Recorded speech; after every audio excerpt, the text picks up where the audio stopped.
Guys, it's Ruthie with the Purple Backyard Farm. I have another top I made. This is like a little half poncho, and it's really cute. This I use with the rope stitch. You can look in my other videos if you want to see how to do it. And I use the size N hook.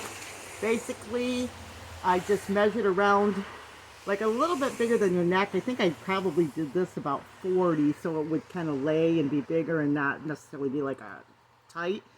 And then I just kept adding stitches, and just kind of, what I did was I kind of measured as I went around myself, because this is how I do things sometimes, because I do make a lot of my own patterns.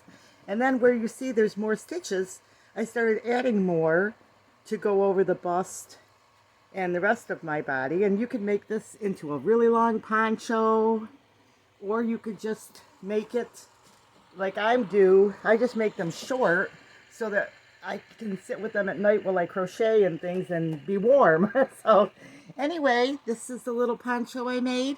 You can see how it lays. I wanted to put it on so you could see how it looks. And you can use it as a cover up too in the summer if you wanted to.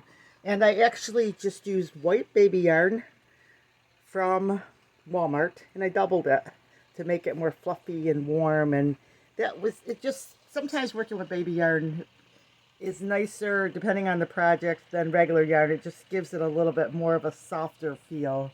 So I hope you enjoyed this. I hope this helped you in making items for yourself and patterns. And you know, go out and invent something. You know, when you're crocheting, you don't always have to follow a pattern, but you can if that's your thing. But you can also kind of, you know, you might make some projects that may not be perfect, but after a while, they'll get better and better. Okay, guys, remember, big or small, you too can be a backyard farm. God bless.